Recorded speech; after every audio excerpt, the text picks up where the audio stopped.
So I will start my talk regarding the different malignant entities of the colorectal cancer.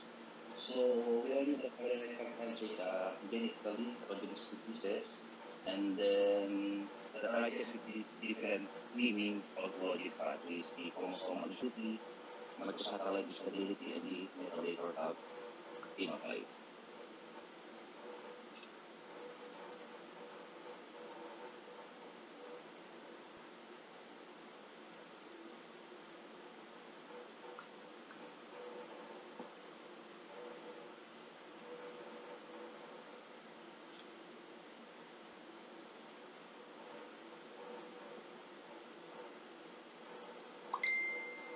So the microsomal instability with sporadic, it usually happens. This is the problem with the sporadic cancer or the polyposis syndrome.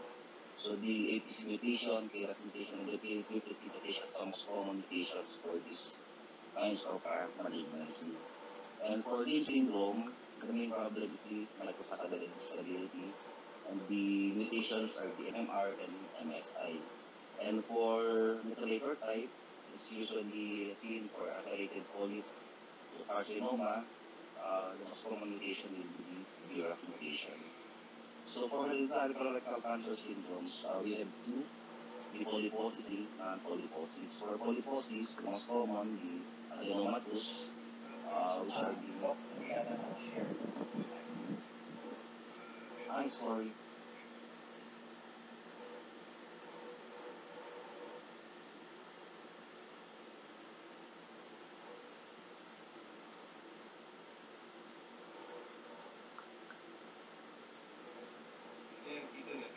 Kita na, sir? Ayan, sir. Ayan na, sir. Sige, sir. So for adenomatous polyp, we are the familiar adenomatous polyposis syndrome, the attenuated PAP, and the MUTH. And then for hamartomatous, the Bugenders, the benign polyposis, and the benign hamartoma. So for non-polyposis, the hereditary non-polyposis cancers, and then the most common is the Lynch syndrome, which has the high rate of Tapul's cancer and with a rapid adenocarcinoma sequence of usually 2 to 3 years. So this adenocarcinoma sequence, usually for sporadic cancers, it takes at least 10 to 15 years to develop from a normal epithelium to carcinoma. But as I mentioned a while ago, for other syndromic like Lynch syndrome, this adenocarcinoma sequence just take a short progression of disease of just 2 to 3 years. There are 3 important tumor suppressor genes, the gatekeeper, the mutation, and then KRAS mutation, and lastly, the P53 mutation. So, PAP is the most common, which we all know that's autosomal dominant, and there's a high risk of colorectal cancer development, at least at the median age of 39. So usually the mainstay of treatment is still surgery. So for the definition, for the severity of PAP, the severe PAP is more than 1,000 colorectal adenomas. Mild PAP is defined as 100 to 1,000 colorectal adenomas. For attenuated or MUTH polyposis is usually less than 100 colorectal adenomas. So polyposis is defined as there are different definitions based on the other recommendations. For NCCN, it's all defined as more than 10. For ASCRS, it's more than 20. So for the clinical presentation for left side and right side, for left side, usually bulky tumors to mga to, and then anemia, weight loss compared to left-sided. These are annular or infiltrating tumors, so most common presentations mga to is obstruction. So why it's important to have screening surveillance for general populations, because screening can reduce the colorectal mortality. And then for the previous studies, the screening allows the early detection of colorectal cancer and removal of the precancerous lesions, leading to reduction in cancer incidence and mortality. So we have different screening modalities, the primary test to detect cancer like FOBT, FIT, and the other new diagnostic modality like sDNA, and the test that allows to detect the adenomatous polyp or cancer, the flexible, the double contrast or CT colonography. So this is the different intervals or screening of if you use a different diagnostic modality. So what's important with this is that if you have a positive results maliban sa colonoscopy, you have to do complete surveillance, like you need to do colonoscopy to at least make sure that what's the problems there are really a polyp or there's a malignancy. So we all know that colonoscopy is the both best for both diagnostic and therapeutic. So it decreases the risk of colorectal cancer by at least 76 to 90% of the time. So compared to barium anemia or the virtual colonoscopy, it has they have a high risk rate, non-therapeutic sila. So it doesn't show to decrease the mortality. So if you have a positive barium anemia or virtual colonoscopy findings, you have to send the patient for a complete colonoscopic evaluation. So recommendations for screening, we have the average risk, increased risk, or high risk populations. For average risk, at least we have to advise them to undergo an screening for at least age of 50, and then we have the different diagnostic modalities you can request and their screening interval. For increased populations with patients with personal history of colon cancer, endometrial, family history of IBD, usually the screening should begin at least at age of 40 or 10 years younger from the first case, from the first family case. For high-risk patients, usually ito yung mga mayroong polyposis syndrome, HNPC, New syndrome. So it depends of what syndrome you're dealing with. For POP patients, usually the screening start at age 10 to 12 years.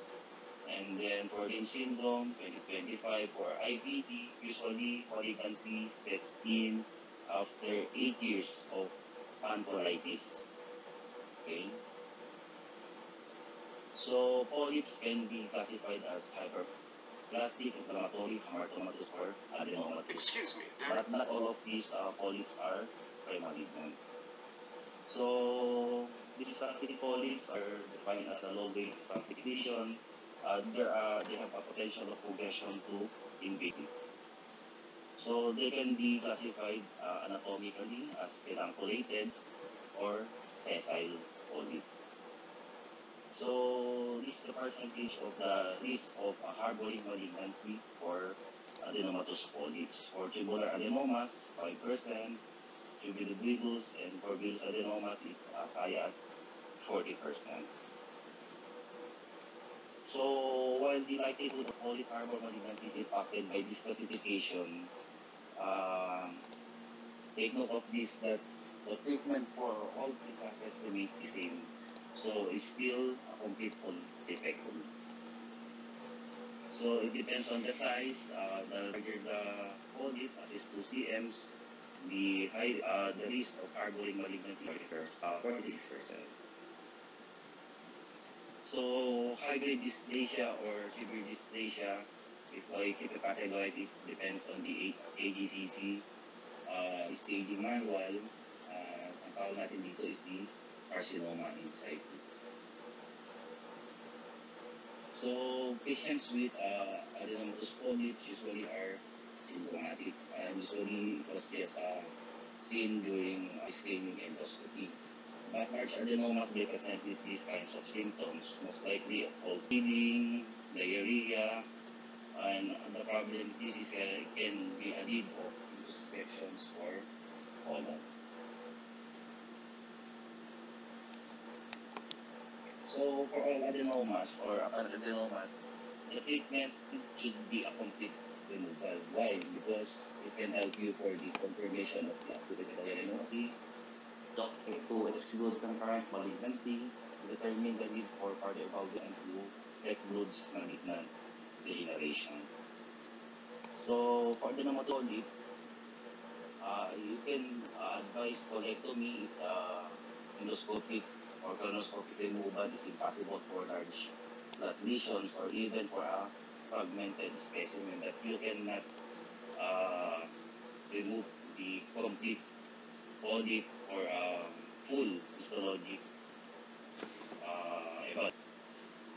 So for pedunculated polyp, we usually use this Paddock's classification, level 1 to 4, or level 1 sa may head lang siya, 2, neck, 3, stalk. And note, this level 4 is at the level of the submucosa.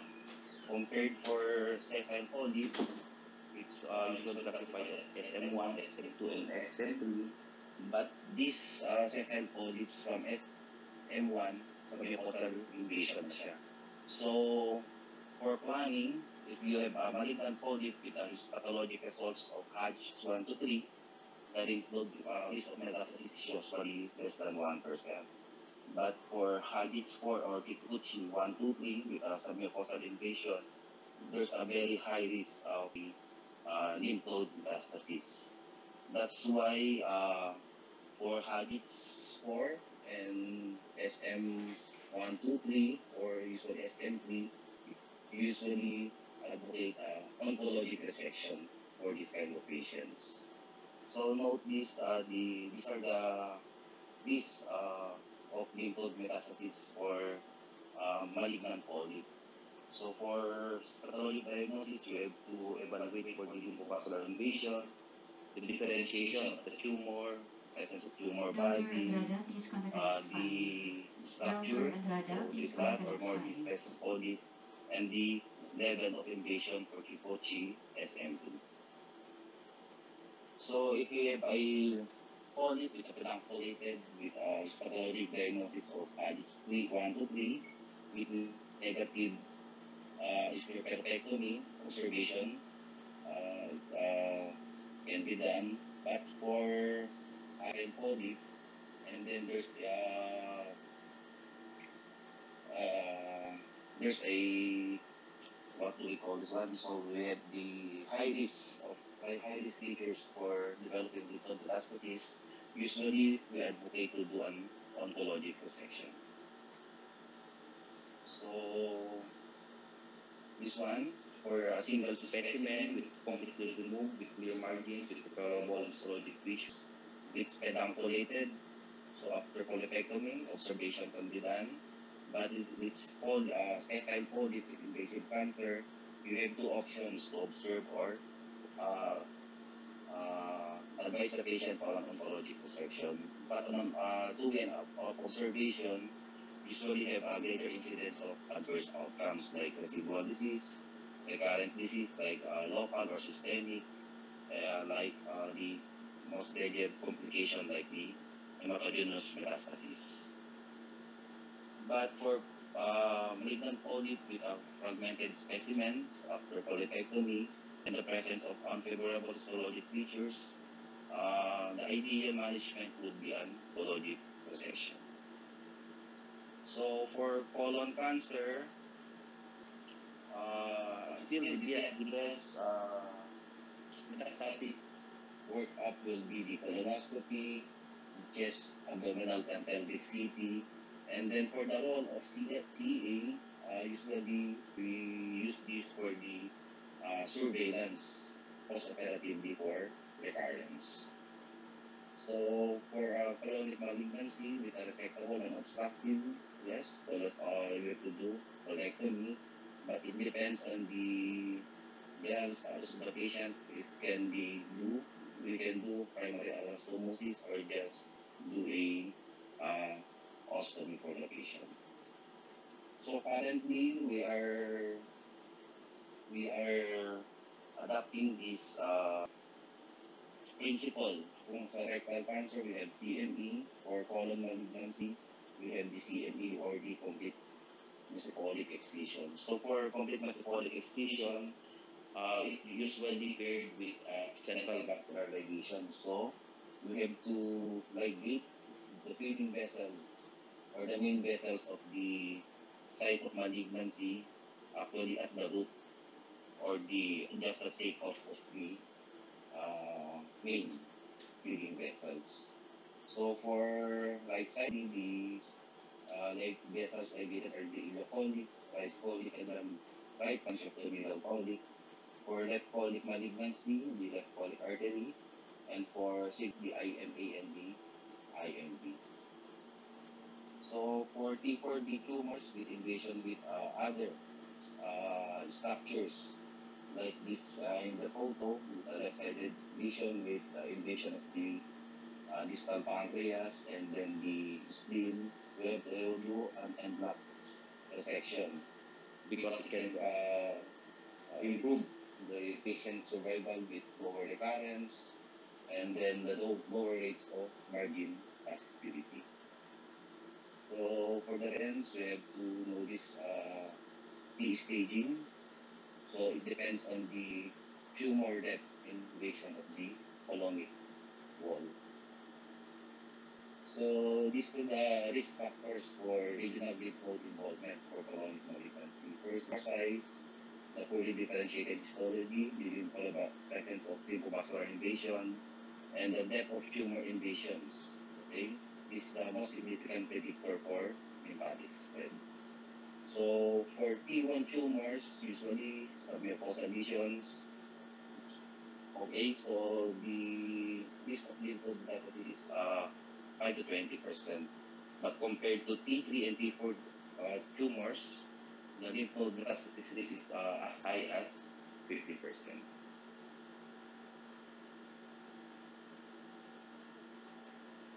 So for the management, also operatively after colonic resection, final histopathology revealed the T1 or T2 lesions, or these are the stage 1 colonic malignancy.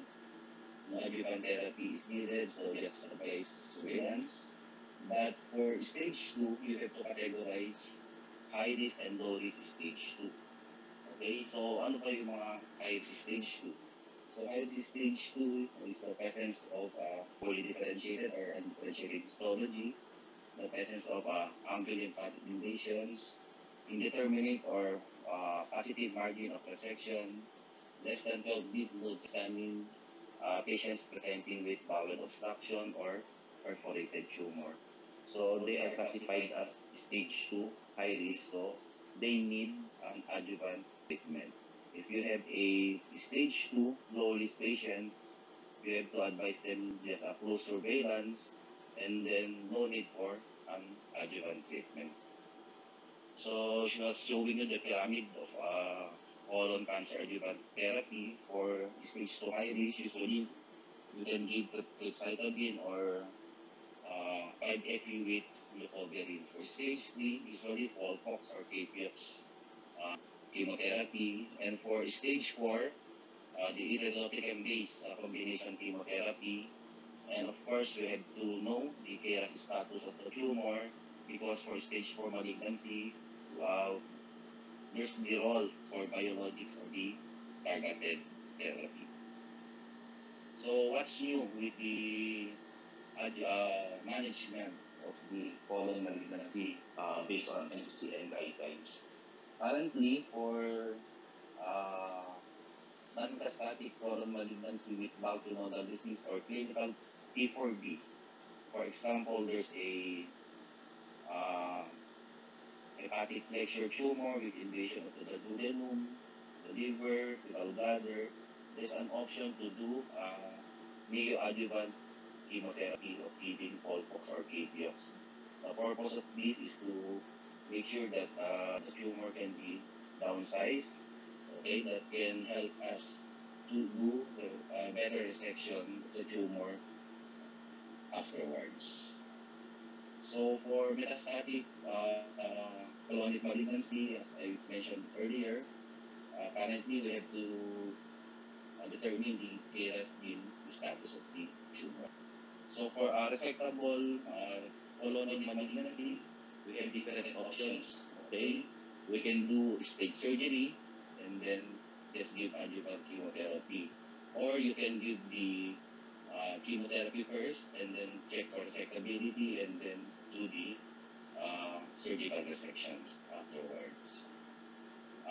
But for unresectable colonic malignancy, the main treatment still is the chemotherapy with an option to give the biologic therapy. And you can at least check for resectability conversion after at least 2 months or giving at least every 2 cycles of chemotherapy.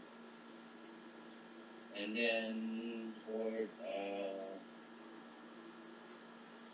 stage 4 malignancy with peritoneal carcinomatosis, if the carcinomatosis is not obstructing, still the treatment is chemotherapy, but it's symptomatic, like there's an obstruction, you can do resection, diverting colony, or for advanced centers, they can do colonic stenting.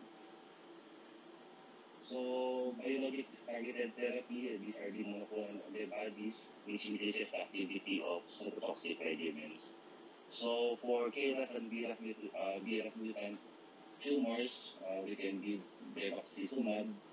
And for KRAS and BRAF wild type tumors, we can give cetuximab and panitumumab. So for the residents, this is very important, the surveillance. Okay? And then the role of PET CT scan for colonic malignancy. Usually, we don't use this for staging purposes. The main use will be if you are dealing with equivocal finding on the CT scan, or if you are dealing with a resectable stage 4 colonic malignancy, you have to make sure that there's no other occult metastases before doing the oncology resection. So let's move on with rectal cancer. So different guidelines have different definition of how long is the rectum. For ESMO guidelines, this is the recommendation, 17 cm. For NCCN guidelines, more than 12 cm is already sigmoid. So what's important is the measurement of the tumor based on the most distant extent. So yung DRE natin, we have to note the level of the most distant extent of the rectal tumor. So for workup of the rectal malignancy, we have the CT scan, the MRI, or the endorectal ultrasound. For these 3 diagnostic modalities, so endorectal ultrasound is best for early rectal tumors, okay, like T1, T2 tumors. For MRI, they are the best. It's the best diagnostic modality for local renal staging of the rectal tumors for locally advanced rectal cancer. And the role of the CT scan, it's still the main diagnostic modality for checking for distant abdominal metastases for the liver, retroperitoneal lymph node, and even chest.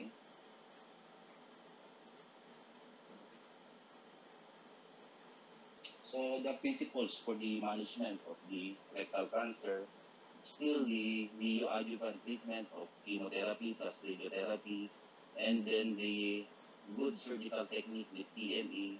We all know that it improves the oncologic outcome. So the neoadjuvant treatment plus TME, they are additive to each other.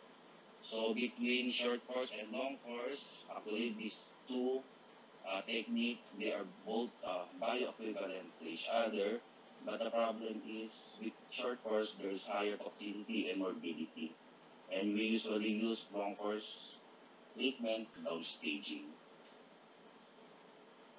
So, the same with the management of a malignant polyp for the colon and rectum. So, just the difference is that there's the role of the transrenal local excision. So, For the residents, we have to know this criteria. So nakalagay dito within 8 cm from anal works. But currently, due to the advancement of the surgical technique, there are even malignant polyp more than or beyond 8 cms. We can remove it through endoscopically with the use of the what we call TAMIS or the transanal minimally invasive surgery. So for the principles of neoadjuvant therapy, we all know for rectal tumors, P4 and positive tumors, we can use this long course radiation therapy or the short course. So for yung short course, usually we usually give it for 5 days RT with 5 days, so 5 by 5, and the surgery can be done after 5 to 10 days after the last day of the radiotherapy.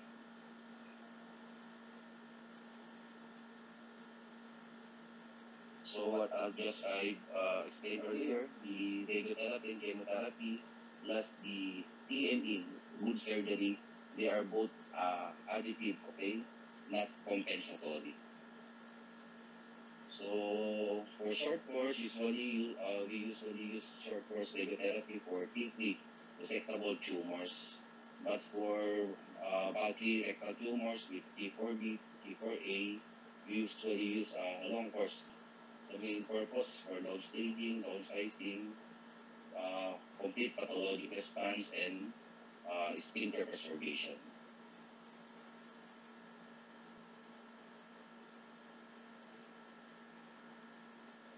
So for the management of rectal cancer, okay, we all know that T1, T2, you can do straightforward oncologic resection. But for stage 2, there's a need for neoadjuvant chemotherapy before doing the oncologic resection.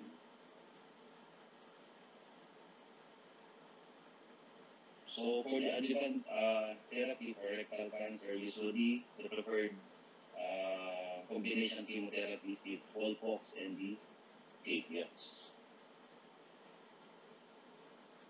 So patients who receive a neoadjuvant therapy before the surgery, even if the stage is stage 1, postoperatively, an adjuvant therapy is still indicated.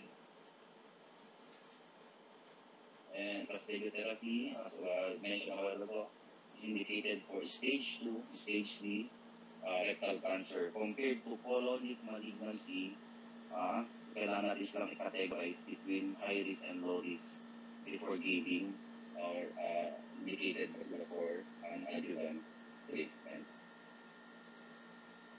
So the mainstay of therapy for rectal cancer is still surgery, the TME. So for upper rectum, we now advocate the term tumor-specific mesorectal excision, so for TSME, at least 5 cm distal margin from the distal stem of the tumor, that's enough, okay? For mid-rectum, LARVME, and for distal tumors, usually APR. Patients for APR, if there's a local invasion of the external AR sphincters, the elevator muscles, and these are the relative indications of APR.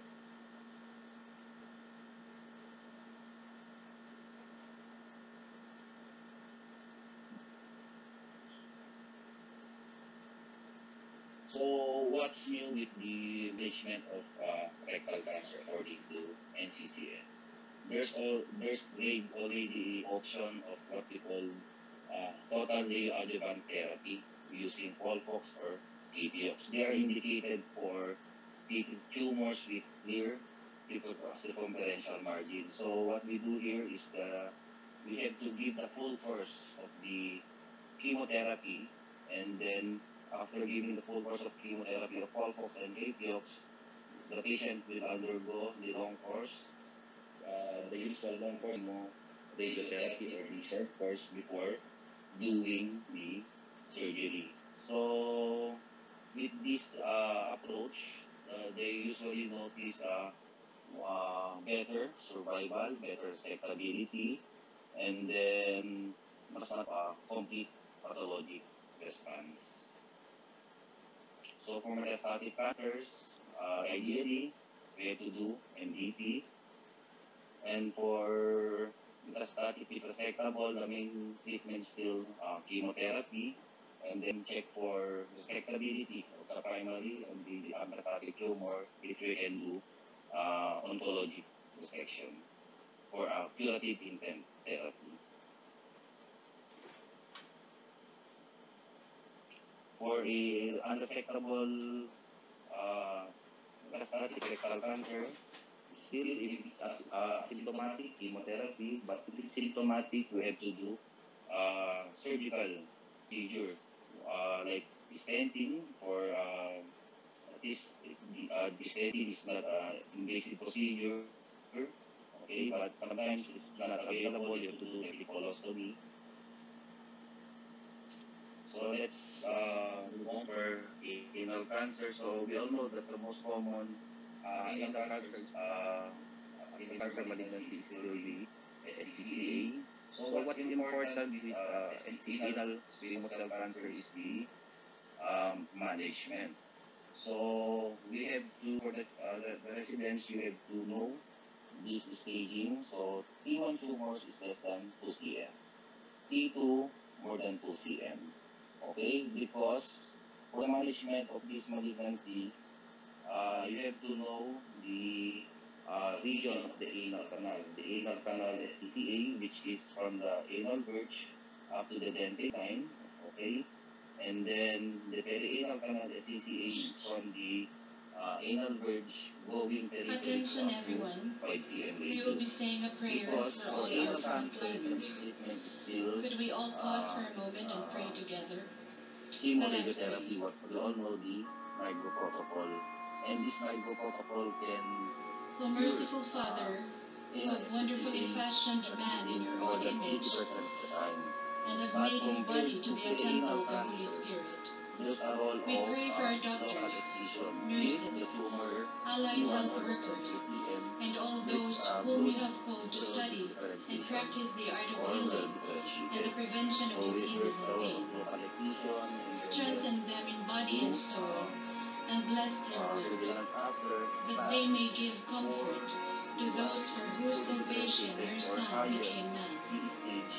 In a the very main special way, management we is lift still up to you, especially those who are serving as frontliners in this COVID-19 crisis. Renew their energy and sustain them on long shifts. Bring your protection around them as they work with patience. Multiply their supplies so they have the protective items needed to stay safe on the job.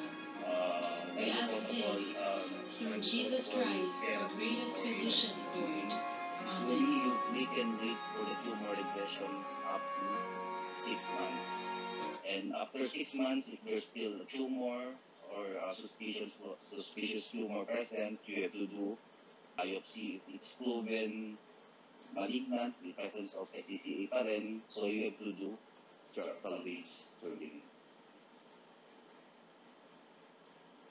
So let's move on with the benign colonic and rectal conditions. First, the diverticular disease. So for definition, diverticular disease is the presence of symptomatic diverticula.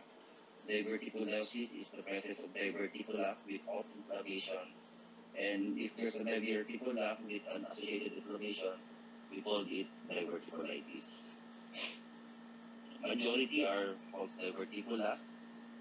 And then this is the main etiology, usually lack of dietary fiber. And then most of the patients with diverticulosis, 40% patients with age of 60, usually they have a high risk of developing diverticular disease of at least 40%. And age 80, 60% of the population can develop diverticular disease.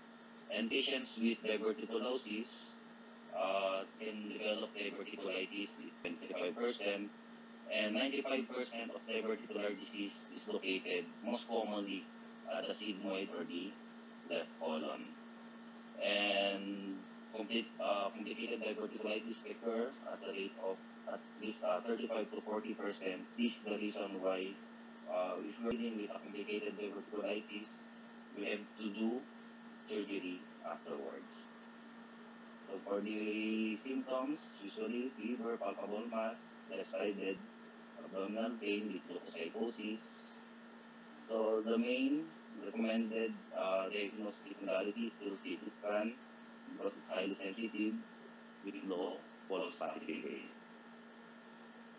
Compared to contrast enemas or endoscopy, usually we don't advise to do this because there's a risk of perforation during the procedure. So we use this Amoseti CT criteria for CT scan for dealing with diverticulitis. So major diverticulitis are uncomplicated. Usually there's a wall thickening of more than 5 mm. There's a presence of the peripolic stranding. But if there's a wall thickening of more than 5 cm with an abscess, extraluminal air, or extraluminal contrast, by CT scan alone, we can classify the disease if it's complicated or uncomplicated one. So for the treatment of uncomplicated diverticulitis, usually it's an outpatient. So just give an oral antibiotics with low residue diet with close monitoring. Excuse me, For there is a message for you. uncomplicated diverticulitis, usually just 1/3 will require in a year. So what's the recommendation after the acute attack of an uncomplicated diverticulitis? This is the current recommendation. So after acute attack of a uncomplicated diverticulitis, you can note that there's a very low recurrence rate, 13 to 23%, and then the incidence of emergency surgery after acute attack is just less than 6%. So the current indications for surgical indications for uncomplicated diverticulitis are those patients with transplant, post-transplant patients with chronic steroid use, immunocompromised patients. If we cannot exclude malignancy, okay, and the presence of the chronic lingering symptoms. So ideally, after acute attack of diverticulitis with resolution of symptoms, we have to do a complete evaluation of the colon. So at least as early as 4 to 6 weeks, we have to do a flexible sigmoidoscopy or complete colonoscopy to rule out other disease problem. So in doing surgery for sigmoid diverticulitis, usually the proximal extent will be on bowel, but presence of non-inflamed diverticulosis of the proximal colon, we do not have to resect all of those, okay? And then for the distal extent of resection, it must be at the upper rectum because of high risk of recurrence if a segment of the sigmoid colon is retained. So we all know that complicated levels of abscess, perforation, obstruction, or fistulas. So it depends on the symptoms or the problem of the diverticulitis. For abscesses with less than 2 cm, usually they can be managed with antibiotics and then just observe. And for abscess with more than 2 cm, we have to do percutaneous drainage. The common question here, some question is there's a patient with less than 2 cm, and just the patient have a medical management. After 24 to 48 hours, the symptoms progress with abdominal pain, with fever, will be even if it's less than 2 cm, you have to advise for percutaneous drainage. So usually emergency laparotomy is rated for higher stage of complicated diverticulitis. So we usually use this CG staging system for complicated diverticulitis.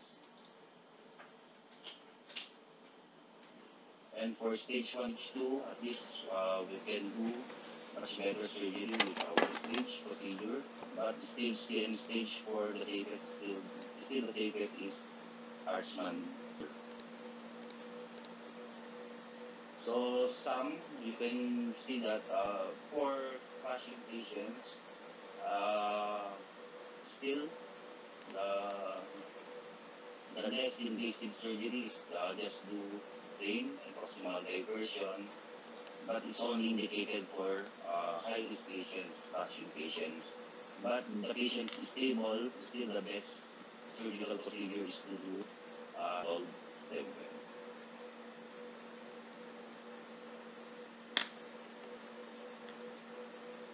So we'll just pass this one.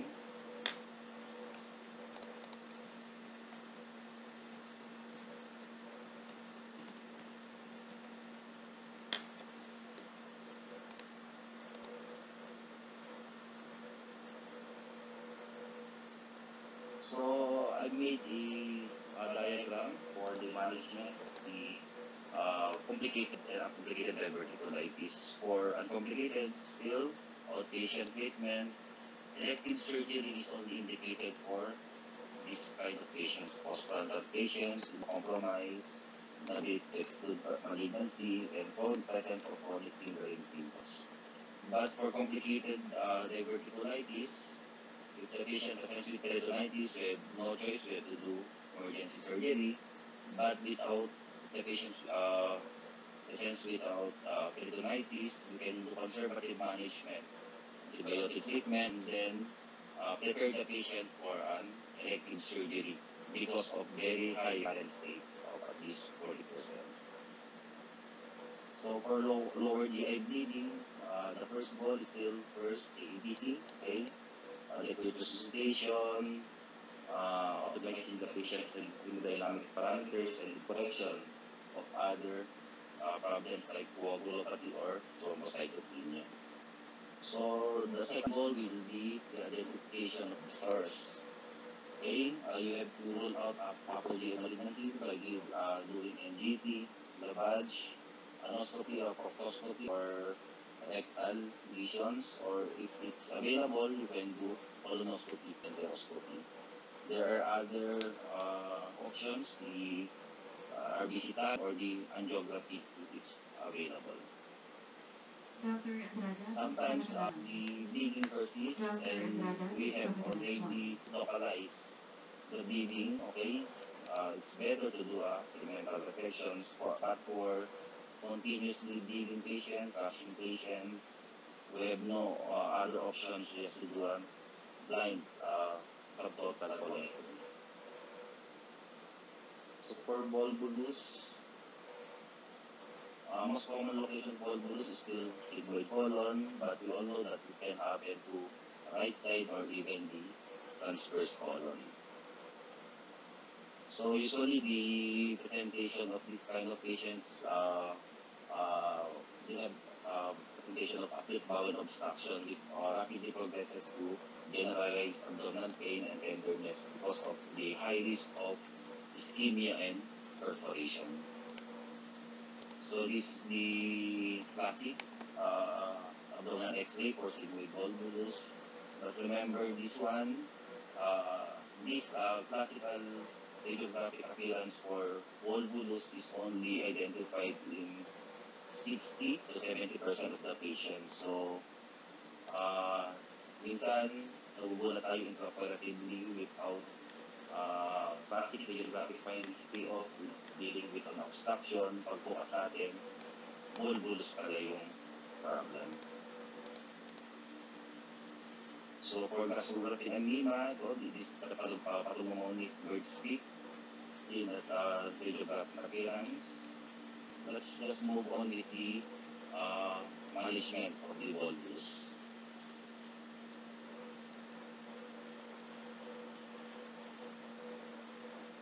So this is the management algorithm for the colonic or sigmoid volvulus. So if suspected volvulus, yes, so if it's sigmoid, we can do endoscopic detorsion if it's non-surgical in presentation, or rigid proctoscopy to facilitate detorsion.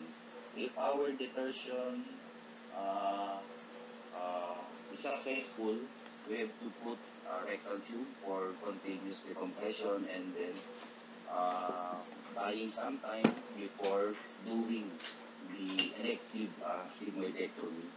Okay? If during colonoscopy detortion or rigid proctoscopy detortion failed, and there's a presence of ischemia of the mucosa, there's a slapping of the mucosa or bleeding, we have to withdraw the detortion. Just proceed for an emergency surgery for these patients. But for cecal volvulus or transverse colon volvulus, there's no role for endoscopic detortion. The main management will be surgery. So the option will be if you have to resect or just do fixation of the involved colonic segments for better outcome and decreased recurrence rate. Mas maganda pa rin yung resection compared to just fixation of the colonic segments. So next will be the rectal prolapse.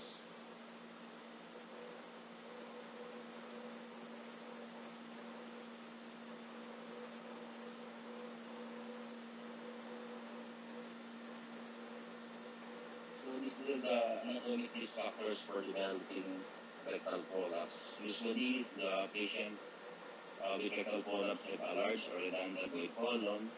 They have a very deep pouch of Douglas or the cul-de-sac. There's a laxity of the rectal attachment and the lack of fixation of the rectum to the cecum. So there are a lot diagnostic imaging study that can help you rule out other problem with dealing with rectal prolapse. The main will be colonoscopy or barium edema. So the question will be, we all know that we have a lot of surgical procedures that can be done for rectal prolapse. Actually, by different studies, we have more than 100 rectal prolapse procedure. But we have this, I will just discuss you at least the main rectal prolapse procedure. So the main question here is, what approach will we do? Abdominal or the perineal approach? So the decision between these two approaches is dictated by the patient's comorbidities. So the patient's very high risk for doing procedure like cardiac problem, pulmonary problem. Each patient must undergo at least a perineal procedure. Regarding the age, for younger age patients with no comorbidities, the best approach is still abdominal. And then you have to know the bowel function of the patient. If the patient presents with constipation or incontinence during the course of the disease. Because patients with rectal prolapse with constipation, ibig sabihin ito, most likely, most of the time, the patient have a redundant sigmoid colon. So you have to do a resective procedure for this kind of patients. But patients with incontinence, we all know that for incontinence na, there's the poor function of the sphincter muscle. So we don't have to do resection. The better will be just to do fixation of the rectal area or just do this perineal procedure with the worm. And then lastly, surgeon's preference and experience. Kung ano na lang yung nakasanayan ng gawin with the expertise of the main surgeons. So this is the diagram for the treatment of rectal prolapse. So the best diagnostic modality, fluoroscopy, MRI electrography, and then endoscopy to do evaluate the other areas of the colorectal. For young patients with no comorbidities, still the best approach is abdominal approach. If the patient presents with incontinence, we can do laparoscopic or open procedure with ventral mesh rectopexy or suture rectopexy. Napansin nyo, walang resection. But if the patient presents with rectal prolapse with constipation, we have to do resection of the sigmoid area and then to do rectopexy. So other options in the abdominally, there's the same procedure, Wells procedure or Niger procedure. But for advanced patients with post-surgical risk, the best approach is still the linear approach. The magic number will be 5 cm. So if the prolapse is less than 5 cm, we should advocate to do the Lorne procedure. But if the prolapse is more than 5 cm long, the best approach will be an Altenmeyer procedure. Again, the question if the patient has incontinence or constipation preoperatively. If the patient presents with constipation, avoid doing elevatorplasty. But if the patient presents with incontinence, elevatorplasty can help the symptom of the incontinence problem preoperatively. So this is the surgical options for the recurrent rectal prolapse after repair. Okay, by principle, okay, so for failed perineal approach, ideally, we have to do abdominal approach for recurrence.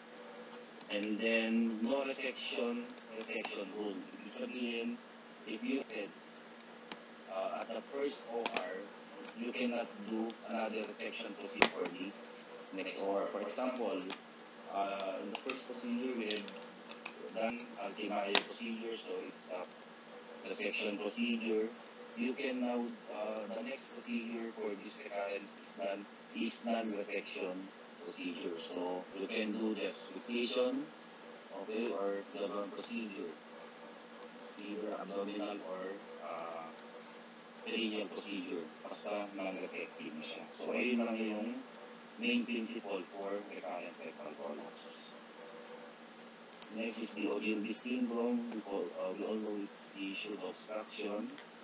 So the main treatment for OGLB syndrome is still the cessation of the associated main problems for the patient. If the patient is taking narcotics, anticholinergics, or other medication that can cause decrease activity of our colon, and then NPO, hydration, and then after this conservative management is fail to improve, the next line will be the IV neostigmine, because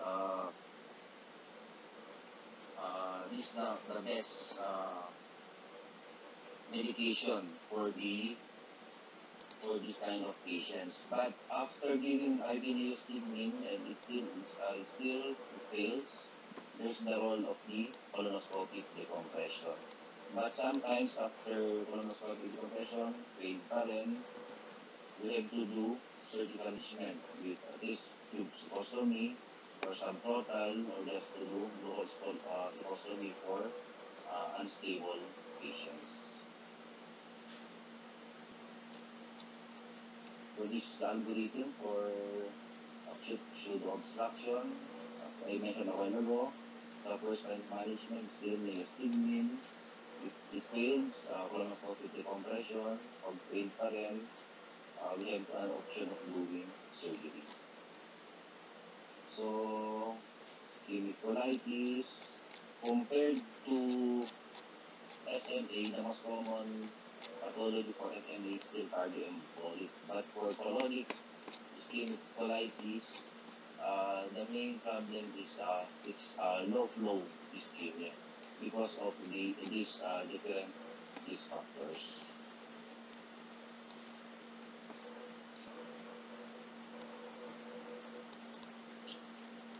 So we have to move on. For ostomies, what's important for ostomy is pre-op stomatitis operatively because a properly chosen stoma location is the most important predictor of an ostomy's quality of life. So for the residents, always do your preoperative stoma sighting. So just the main question for this ileostomies or colostomies is this one. So remember, rectal procedure like TME or low anterior resection, we usually do a protective or diverting ileostomy. This temporary protective ileostomy does not decrease the incidence of the anastomotic leak. It decreases the deadly complication of anastomotic leak or anastomotic pelvic abscess. So, walang direct correlation yung ileostomy in protecting anastomotic leak. Yun lang, deadly complication of the anastomotic leak. Okay?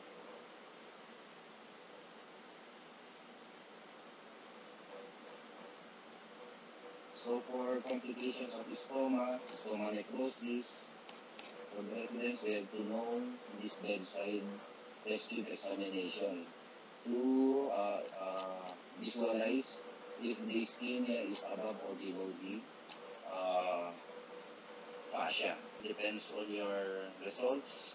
So if the ischemia is at the level of the fascia, we can do conservative management. Okay, but if the ischemia is below the fascia or abdominally there's still ischemia, we have no choice. We have to do revision of your ostomy.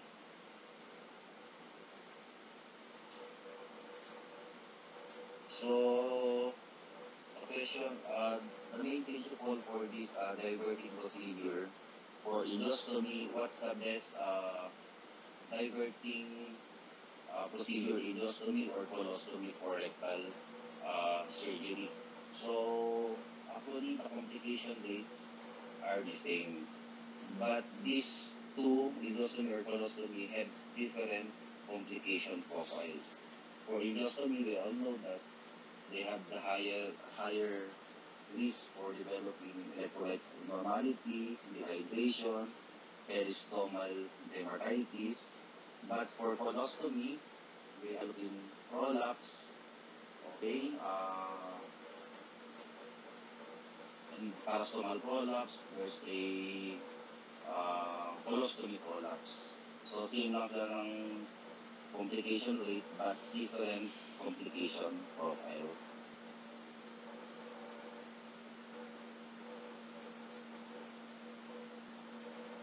So, IBDs, UC and Crohn's disease, the main principle here is the pathology. For Crohn's disease, it's transmural. So if it's transmural, they have higher risk for developing stricture, perforation, okay, obstruction. Compared to ulcerative colitis, it's just a mucosal disease. So the management for this type of diseases is still medical, usually managed by our colleagues from gastroenterologists, but sometimes surgery is indicated for IBDs after failure of medical management or there's already complications of the disease like perforation, obstruction, there's a transformation or the presence already of malignancy. So let's skip this one.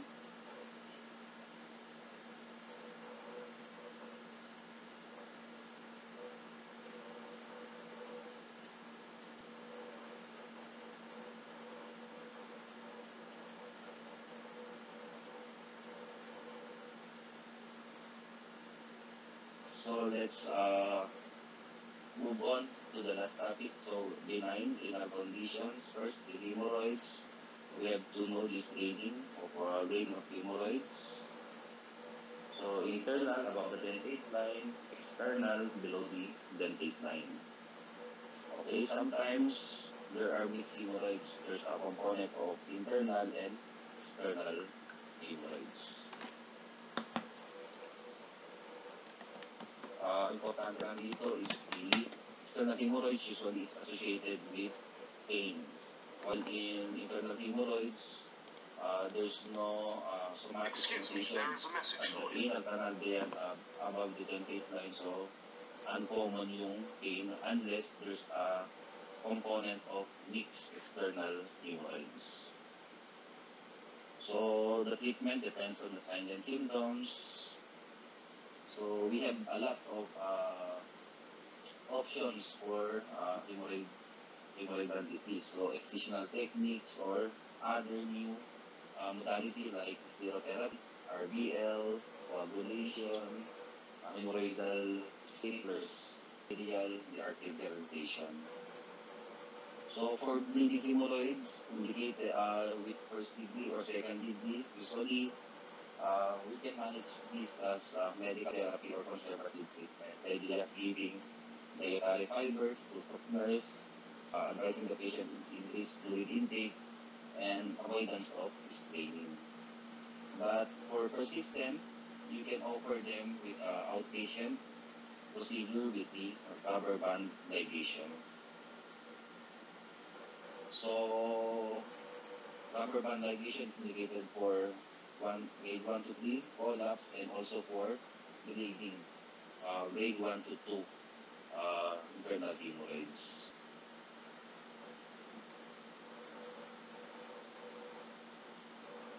So I'll just this one. So between the if you're doing hemorrhoidectomy, usually you can see your consultants doing a closed technique or open technique. Actually, the outcome is the same, but closed technique have a more decrease postoperative pain, decrease bleeding postoperatively, and promotes faster wound healing for closed technique. For the complications of hemorrhoidectomy, usually ang pinaka dito is the disinfection. But still uncommon, but usually there's a high rate of necrotizing soft tissue infection which can be devastating for the patient. So the treatment is still examination under anesthesia, drainage of the abscess, EVD, and giving antibiotics.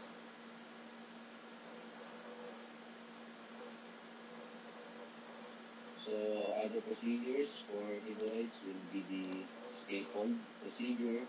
Usually this procedure is indicated for grade 3 internal hemorrhoids. So we cannot offer this for mixed hemorrhoids or grade 4 because there's still we cannot address the larger collapse area.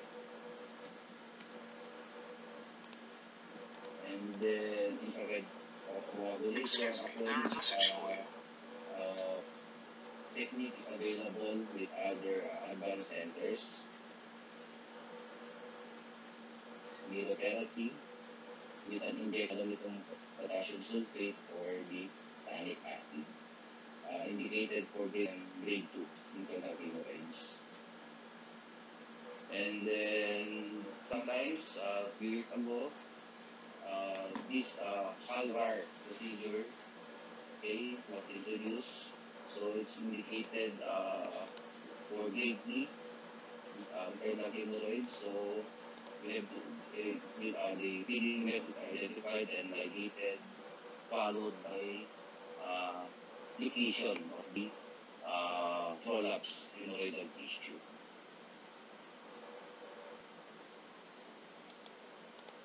So if we're dealing with thrombus external hemorrhoids, still the best management, surgical excision, within 24 to 72 hours.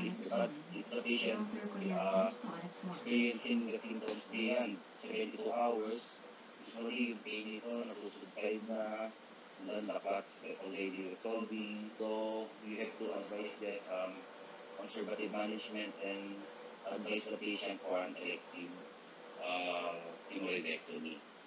But for an strangulated or incarcerated internal gangrenous internal hemorrhoids, urgent excisional hemorrhoidectomy is warranted.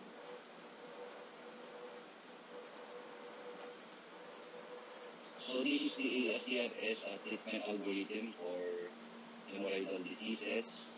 So for grade 1, still the best is the dietary manipulation. Okay, options can be the infrared or bipolar coagulation, or just giving a sclerotherapy, yung alpha. And even in grade 2, you can do coagulation therapy or dearterialization with Halvar. But there's an option of doing outpatient RBL or bleeding or collapse grade 2. But for grade 3, the best is still hemorrhoidectomy, open or close. But we can do staple hemorrhoidectomy for selected patients. But for grade 3 and grade 4, excisional hemorrhoidectomy is indicated. So for anal stricture stenosis, usually this is post-anorectal. Most of the cases are due to post-anorectal surgery. Okay. So it's based on the severity, and the first indication is based on the severity.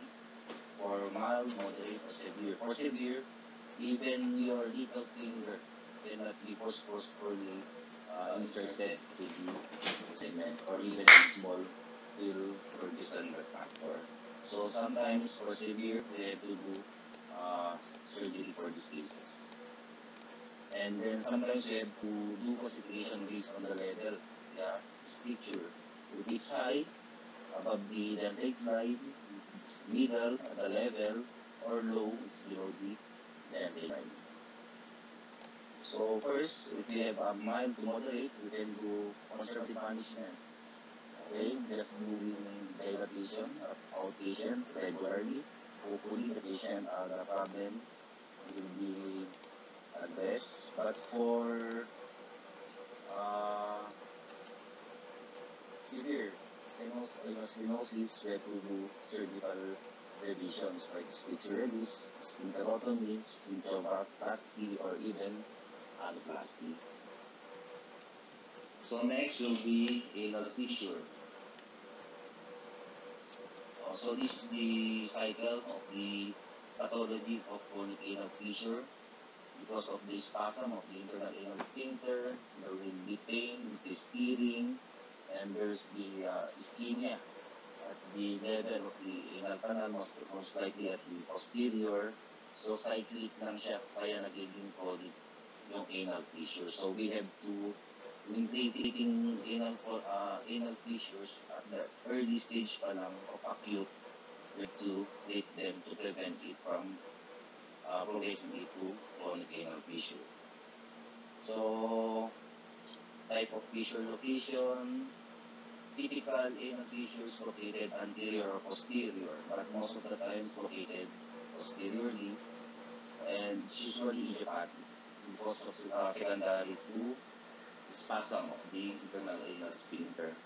But anal fissures located laterally, we call it atypical.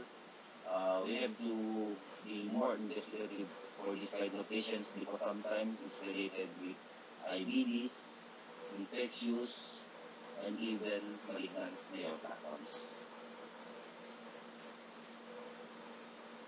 So acute fissure is usually defined as presence of symptoms 6 weeks, and by PE, there's only a superficial tear of the distal aneurysm.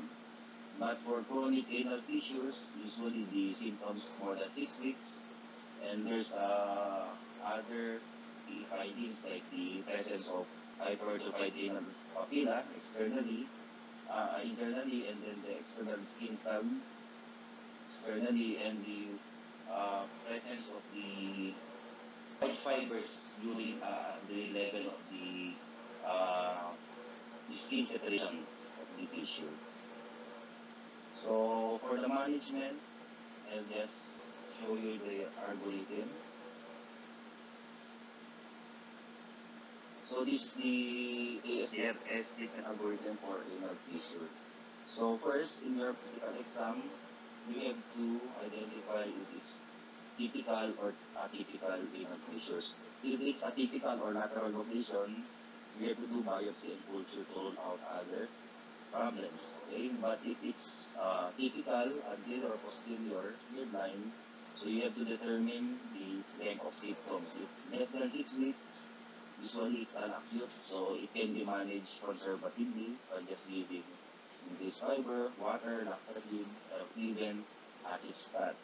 But if it's failed, you can do your treatment algorithm for your chronic anal fissure. So anal fissure is more than 6 weeks symptoms, and there's a hypertrophied anal papilla, there's already an external skin tag. So first option is still medical therapy, but currently it's not commercially available in our country kung mga different topical solutions for this kind of problem. So sometimes we have to do surgery. Okay, the best is still lateral internal sphincterotomy because it has the highest decreased recurrence rate, but there's incidence of possible post-operative incontinence. Sometimes Botox. So mas mataas pa rin yung recurrence rate ng Botox, but decrease yung rate of anal incontinence. So next will be anorectal abscess. So most of the anorectal abscess is from a tubulatular infection, which is usually found in the interstitial plane. So your classification of abscess depends on its location. So if it's perianal, discoanal, intersphincteric, or supralevator. So your scorectal fossa contains the lateral part of your anal canal. And what's the clinical significance of this? It can infection from one side of your scorectal fossa can be progress to the contralateral side because of the posterior connection between the two space, namely the posterior space. So perianal abscess, infiltrated swelling at the level of the anal verge, and then intersphincteric abscess is the one big as a problem in the diagnosis because usually it's difficult to diagnose yung anal skin natin while ang signs of infection, but doing a DRD is very painful. The patient can't even tolerate your examination. So I suspicious suspicion na pwedeng yung abscess nito is interstitial. So sometimes we have to do procedure at least CT scan or perianal ultrasound.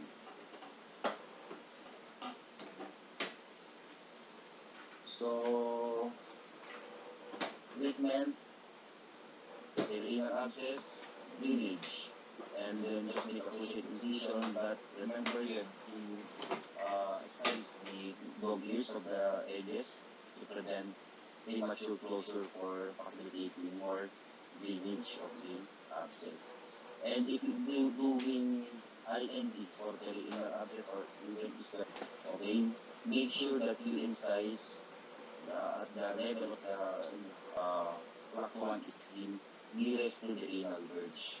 Para kung sakasakaling mag-complicate siya with fistula after the treatment, at least yung fistula tract natin, alam natin mas shorter na siya with shorter tract flowing to your anal canal.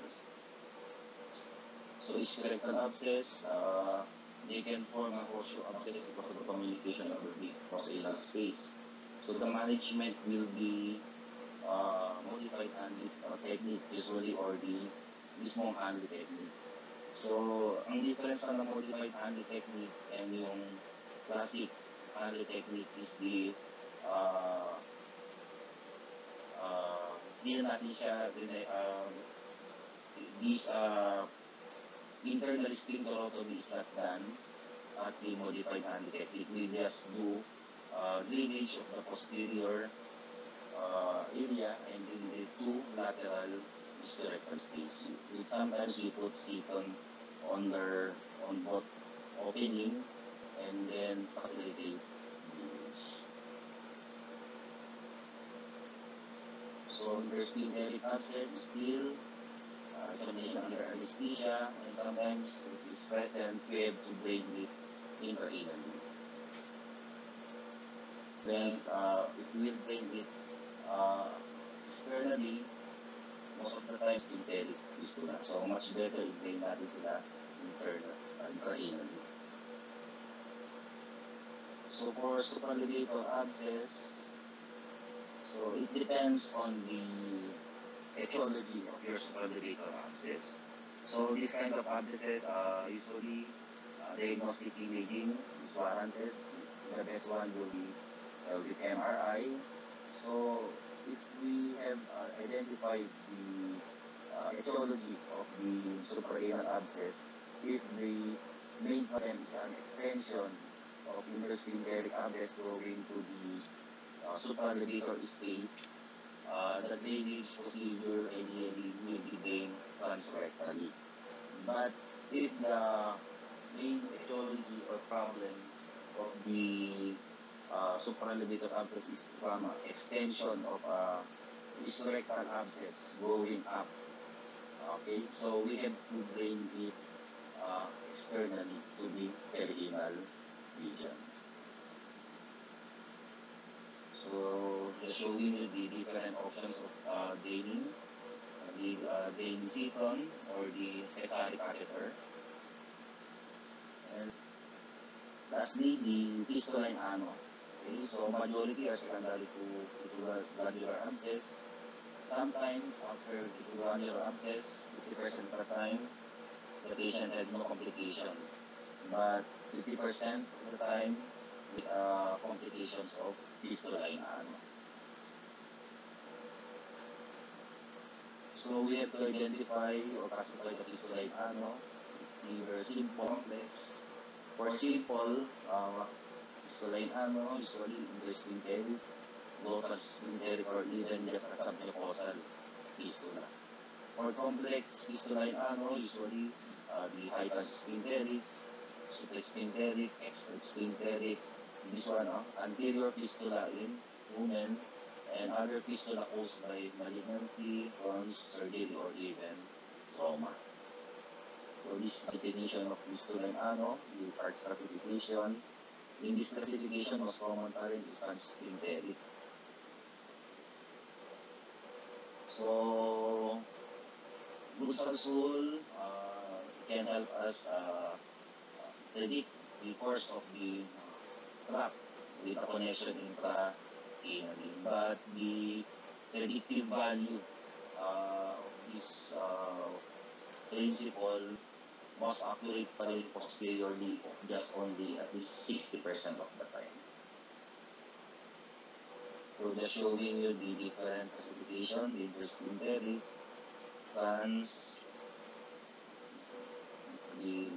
low transsphincteric, and the high, okay, and even extrasphincteric. So for the management, still the goal of treatment is the eradication of sepsis continence. Okay, so for simple fistulas, like low transsphincteric or internal intersphincteric fistula, fistulotomy can be done, or just sometimes fistulectomy. But the problem if you doing fistulectomy is you can remove more sphincteric fibers, which will be with a higher incidence of post-operative continence. And then for the sphincteric fistula, we can do deep or just fistulotomy without repair. For high touch sphincteric, sometimes kaya pa rin siya ng deep. You can do advancement flap or just put a seton placement, either cutting or baby seton. So seton placement, either cutting or laying seton, usually at this time na usually shy doing cutting seton placement because of very high rates of incontinence after this procedure. So sometimes we just do baby setons, and then after that we do leaf or advancement flap for the definitive surgery.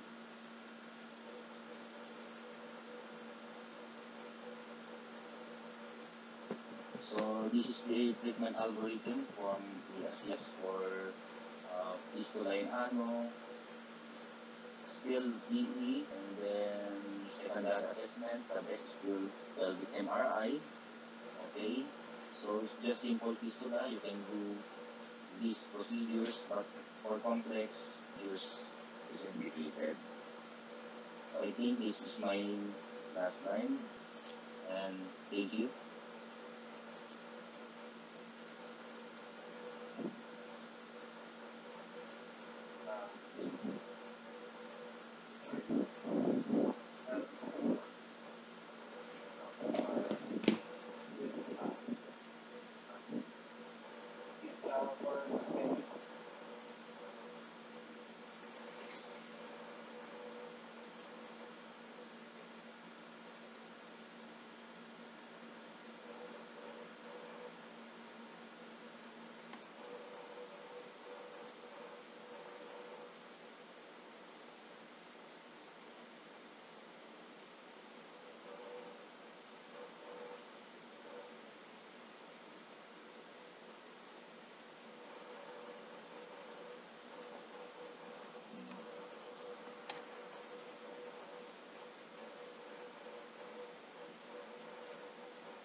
Mark Melendez having some technical difficulty on internet connection. So our attendees can now answer the multiple question answer portions in the caller tab.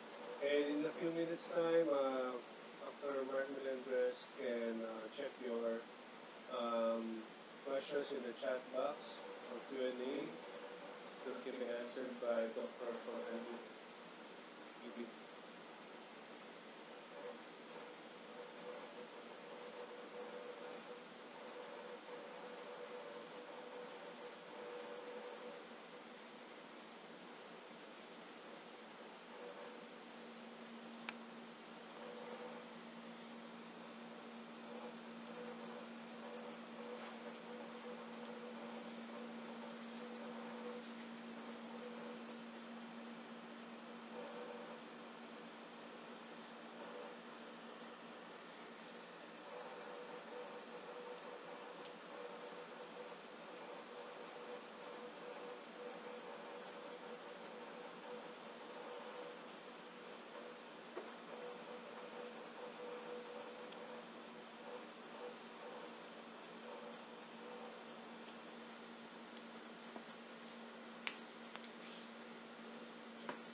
Melendez, are you there?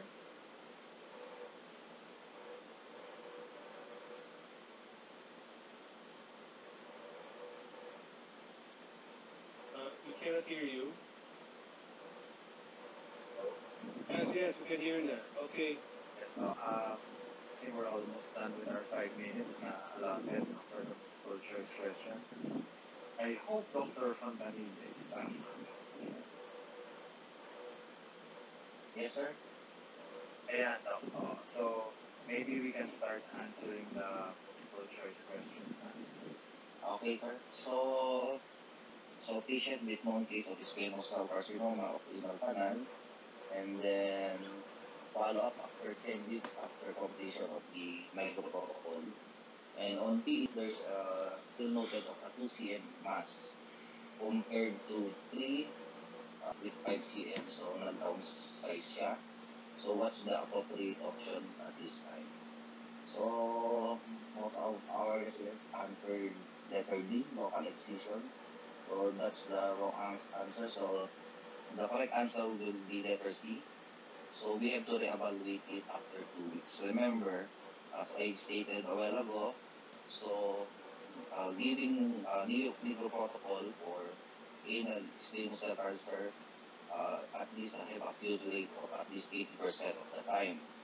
But the waiting time for deciding if it's a non-responsive or a failed Negro protocol treatment is at least 6 weeks. So we can wait for the regression of this 2 cm mass present during 10 weeks to at least 6 months. So yung 10 weeks kasi natin parang 2.5 months pa lang eh. So make sure that you have a regular follow-up for this patient. If the problem here is after the follow-up, after 10 weeks, yung 20 weeks natin, nag-follow up siya, yung 2 cm naging 3 cm. So that's the role. We can now do a salvage surgery. But during follow-up, there's still a regression from 2 cm, 1 cm. We can wait it until 6 months. Okay, so yung isang dito is repeat biopsy for letter A. So usually after rating of the effect of your Negro protocol and there's still a suspicious lesion at the anal area, we have to confirm it by biopsy. So the correct answer is still C. So for APR, yung letter B, it's indicated only for salvage surgery for the failed treatment of your Negro protocol. So for the number 2 question, with a 85-year-old male, consults clinic, diagnosed with rectal adenocarcinoma, 7 cm from anal verge, with no metastasis, and then ultrasound was done. There's a 3 cm mass, occupying 30% of the circumference, and then the problem with this is you cannot identify the invasion of the submucosa to muscularis propria. So just reading this question, so hindi siya T1 or possible T2. Okay, so yung options ng letter A, it's T1, T2, radiotherapy is not indicated. For letter C, transanal excision of tumor, mukhang T2 na siya kasi wala na siyang brain for the submuscularis propria. For letter D, transanal excision is only indicated for T1. So the best answer would be doing ontologic resection, low anterior resection. And I think most of the participants got it right. For number 3, a 30-year-old male complains of pain, application, episodes of bleeding after bowel movements. So this patient having a chronic anal fissure, but in anal examination, there's a hypertrophic anal papilla with wide-based mucosal defect. So what's the appropriate management? So from the case itself, ang chronic anal fissure na tayo. So for chronic anal fissure, the management will be medical or surgical. So yung letter A, dietary and lifestyle modification, medyo out na to. Okay, siguro narito sila doon sa may 5 weeks. Kasi ang acute less than 6, ang chronic more than 6 weeks. But the presence of the hypertrophied anal papilla is a part of the triad of chronic anal tissue. So the best answer will be letter D, LIS. But other options in this case, you can use the medical management with your topical nitroglycerin, calcium channel blockers. Okay, but the problem that is high rate of recurrence. For number 4, 45-year-old with good functional status with a 90% obstructing fungating mass 9 cm from anal verge by endoscopy. So biopsy, cancer, well differentiated, and pelvic MRI. There's a mid to high rectum, invading muscularis propria. So it's still T3 tumor with a CRM of more than 2 millimeter. And then there's a multiple mesorectal lymph node. So ang stage natin, ang T2, T3 with N. So ideally, the patient will underwent neoadjuvant treatment. But the problem is the patient is obstructing. So for this kind of tumors with clear CRM, ideally the patient will undergo neoadjuvant treatment of at least a short course radiotherapy. Okay, so in giving short course radiotherapy, it's just 5 cycles of 5 days, so 5 by 5. It can be done for 5 days and then doing surgery after 5 to 10 days. So the correct answer will be letter C. Why not doing diverting loop colostomy? Because if you're planning to give a long course treatment, so the possibility of the progression of obstruction during long course treatment is usually high. So you have to advise the patient for a temporary diversion for the meantime in order to facilitate the long course chemoradiotherapy part. But for this case, it's just T3 and then clear CRM. So short course RT will suffice. So you can do your surgery after 2 weeks after the therapy. So I think the patient will not obstruct this time. So the main answer will be letter C. And lastly, for number 5, following procedures for the treatment options presenting with rectal prolapse with obstructive constipation. So as I stated earlier, most of the residents got it correct because if you have a good surgical patient, good surgical risk with a preoperative constipation symptoms, so ideally it's still much better pa rin abdominal approach and doing a sigmoid resection to at least eliminate the problem of constipation. So that's all for Melendez. Thank you.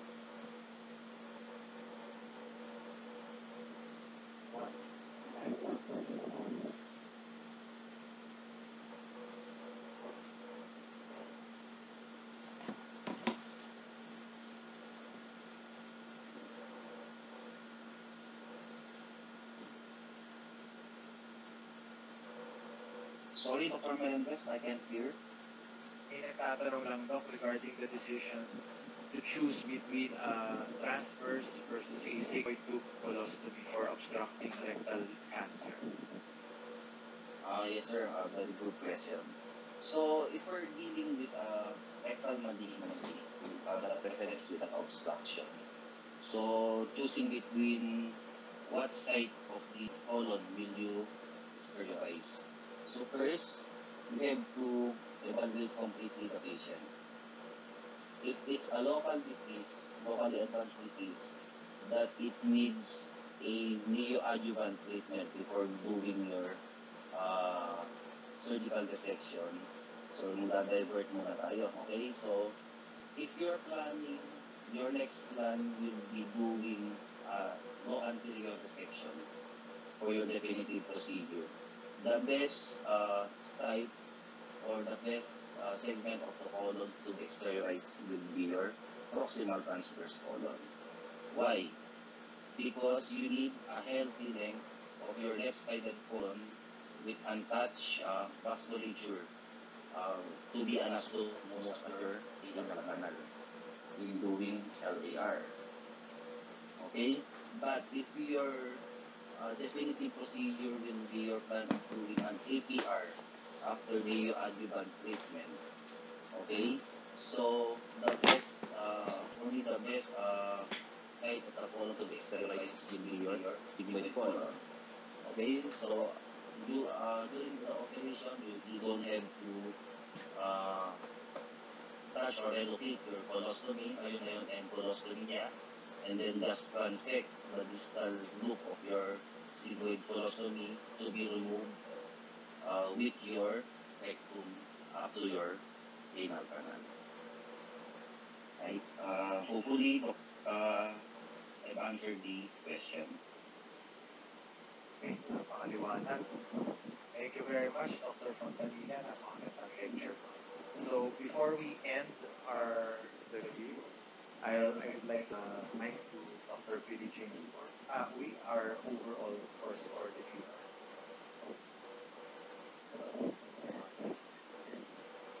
Thank you very much, Mark. Thank you very much, everybody, for attending this 4-week course. No? I know this is a very tiring, but very educational 4 weekends of online lectures to help our surgical residents in their didactic part of their surgical training during this second year of COVID-19 pandemic. Now, the PSGS Metro Manila chapter understands the difficulty that COVID-19 has placed on our surgical training program and hopes to supplement the learning of surgical residents and help them prepare for the upcoming RIT and CERS exam through this online review course. Of course, all this would not have been possible without the leadership of our PSGS Metro Manila chapter president, Dr. Alfred Asala, and the other members of the Board of Trustees who place great importance in the continued medical education of our surgical residents. We also thank the members of the review course core group who moderated the lecture sessions, and our industry partner, Unilab Biomedis, continued to support our society's CME programs. Lastly, and most importantly, we thank our attendees, the surgical residents, who show that despite their busy duties, they are very much interested and supportive of our online review course program.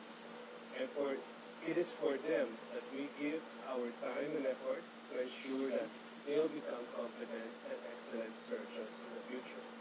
Again, thank you everyone for being part of the PSGS Metro Manila chapter second online CERES RIT review course, and please continue to support the activities of PSGS Metro Manila chapter.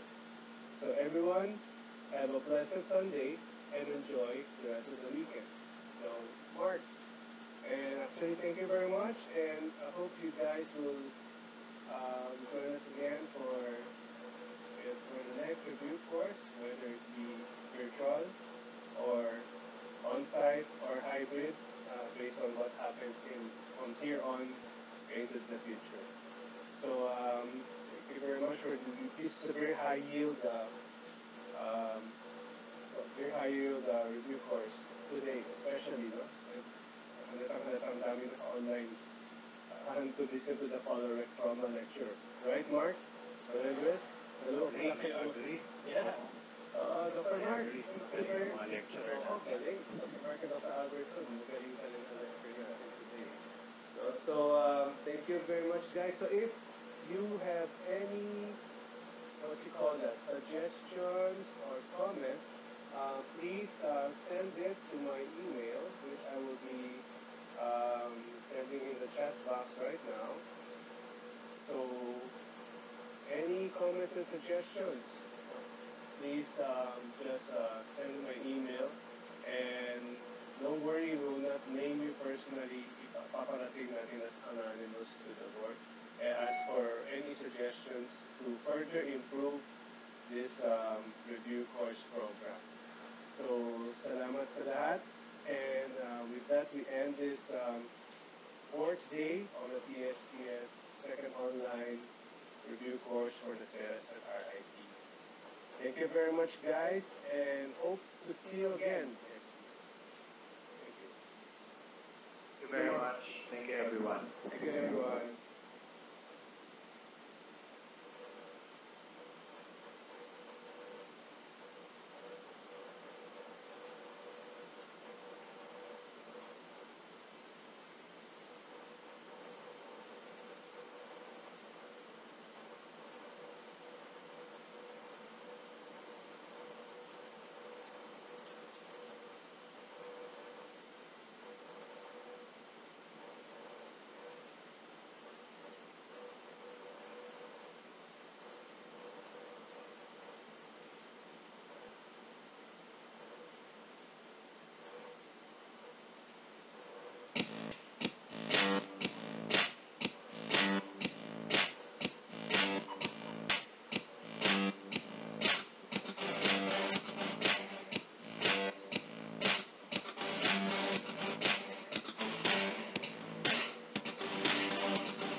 Mana?